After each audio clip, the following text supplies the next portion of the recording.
Hi, I'm Tarun Malik, the Director for Product Marketing and Strategy with the Information Worker business for Microsoft. So I'm going to spend the next few minutes talking to you about business productivity and the value of software, especially from the information worker stack. The most critical thing for all of us in terms of any sort of usage of technology comes across these days is about saving costs. We try and define various solution scenarios, we try and define various investments, we try and cut down sometimes on information needs to save costs, but I don't think that's the most effective mechanism. So today I'm going to have a long discussion with you on why is it important to really understand the value of the entire stack versus just some standalone products. Most of us have been familiar with using Office 2007 in various forms, shapes and sizes. We've used them from very basic stuff like Word, PowerPoint, Excel for the past couple of decades, but going forward Office has become such an important productivity suite in our lives, both from an IT pro community, from a business development community, and for any sort of worker who has information management or any sort of productivity work application at its usage. When I say security, I am not necessarily meaning security at the desktop level or security at the server level.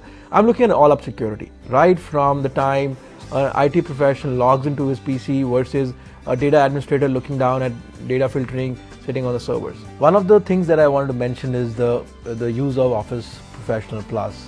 And when I talk about this, a lot of people sometimes tend to understand that, hey, if I buy or if I use Office Professional Plus standalone, I will achieve what I set to achieve in terms of a secure environment. The answer is absolute no.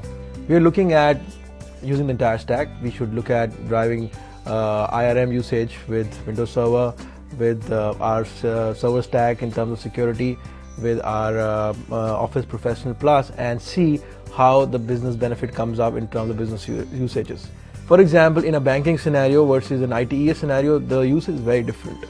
The security environment for a banking and financial services environment is going to be much different in terms of filtering information that is going to go to irrelevant people versus an ITES environment where there will be a lot of security in database environments. For example, what sort of an application usage is needed and to be provided. The essence of the entire stack really comes into function at that point of time.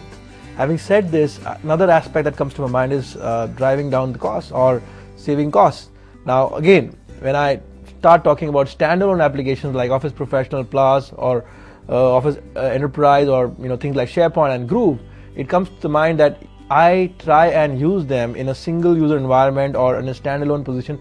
It might not be the most effective way of saving costs. But the minute I start looking at a stack, for example, unified communications, we've all heard of OCS server and other technologies which are voice enabled over IP, which are extremely critical in terms of saving costs. But unless we try and drive the entire stack value, it's not successful. And that's the debate that most of the time we get into, whether IT is getting the cost down or is it just a myth. So the answer is yes, it is getting the cost down, but we need to really evaluate the usage of entire stack. The next and the most important aspect is how do we really look at driving business adaptability into these solution scenarios. Now the role of an IT manager or IT professional is very critical in determining what should be the roadmap. As a IT professional, I need to really evaluate a solution which defines a roadmap with respect to my organization for the next 3 years, if not more. Without a roadmap, I will be at a situation where I'll start either unplugging that and looking for newer versions, or start looking at newer lines of businesses which do not fit into my current solution scenario. So adaptability to business challenges is extremely critical proposition for all IT managers and IT professionals, and that's where the bulk of our investment goes into in terms of driving all solution scenarios towards the objectives of the organization.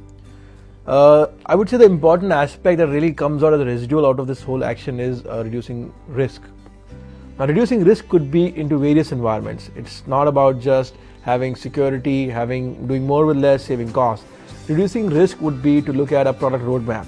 Do I have a 3 to 5 year defined framework by the solution scenario that I'm looking at? If not, then that's not the right investment. Because my organization needs are going to grow and evolve. I'll have more people, I'll have more business ventures. I need to define the product roadmap for that. So these are the important aspects that become very critical to driving business productivity. Now, besides these 4 or 5 solutions that I said, the last and definitely one of the most important aspects is how do I drive more with less. For example, I already have invested in a certain technology in the organization? Do I look at those technologies which are tangential, which work parallel but might not necessarily converge with this technology? The answer is absolute no, because you'll really land up spending amount of money right now which is going to be not so useful in the coming years or the coming months. You need to look at ways and means of converging all sorts of technology solutions, both hardware and software, into one common platform in the years to come. Lastly, I'd like to summarize that most of the times we as IT professionals tend to sometimes forget, because these are easy things, sometimes overlook. But it's extremely critical to look at these 3 or 4 points. One is doing more with less, defining a secure environment, adapting to business challenges, and lastly reducing risk to define a roadmap which will take us to driving business productivity with our current investments on IT. Last but not the least, don't forget to log into www.technet.in. It's a website for IT professionals which has information about product downloads, technical information, tips and tricks, and a lot more. Don't forget www.technet.in. Thank you.